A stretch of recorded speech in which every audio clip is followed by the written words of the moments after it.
Greetings YouTube, Big Silver Bear here, coming back to you with another video and another pawn shop find. One of many places that I stop in my travels looking for things to buy and resell or add to my stash or my collection or what have you. Pawn shops, thrift stores, coin shops, peddlers markets, antique malls, any place where I can find something to buy and resell and to make a buck. That's how I make my living. Right here in the bottom row of your screen here, these are just regular Mercury and Roosevelt dimes. We have a 29S Roosevelt dime, a 42P, I'm sorry, a 49S Merc dime, a 42P Merc dime, 53D Rosie, and a 64P Rosie. But they're not the stars of the show. This is the star of the show.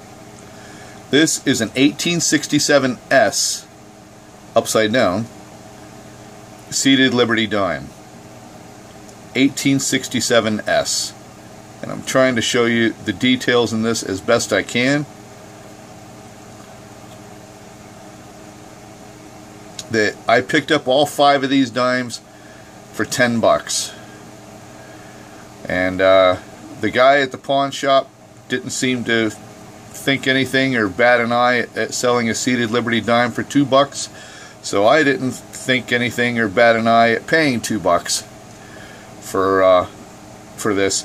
I know 2 bucks is a little steep to pay for a Rosie or a Merc like these. These are pretty much average, run-of-the-mill, nothing special condition or mint wise. But this seated Liberty dime is a very, very nice find, and it is my sincere hopes, and I'm pretty damn certain that I'll have it sold before the coin show this weekend, and the proceeds will help me to shop out more things at the coin show that I'm going to this weekend as well.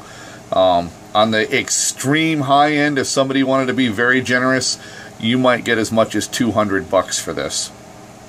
I'm probably going to guess around 150 to 170 somebody will actually pay.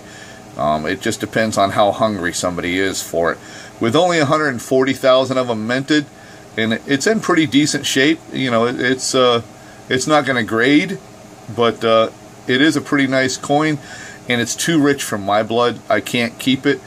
I know I only paid 2 bucks for it, but in my business you got to keep cash flowing, and you can't be married to things. It's not a very good idea to be married to everything that you buy.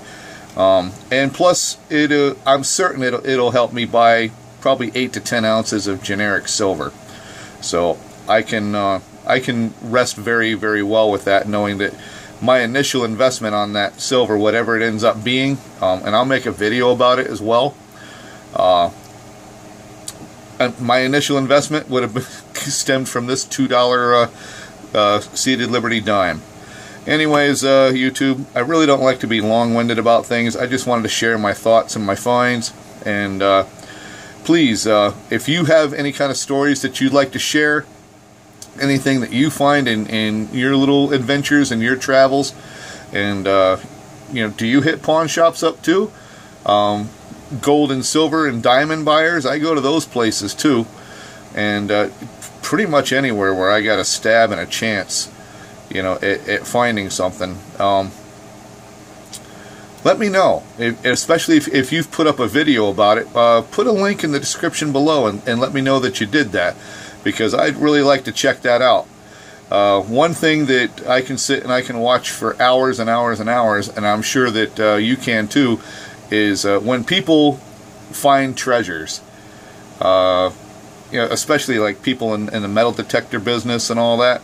I love to see people find very, very cool treasures. Treasure hunting to me, whether I find it or somebody else finds it, is just, that's the bee's knees right there. So, at any rate, I'm yammering a bit too much. YouTube, thank you very much for your time, and I hope that you comment, like, subscribe. Have a most wonderful and blessed day. Big Silver Bear out.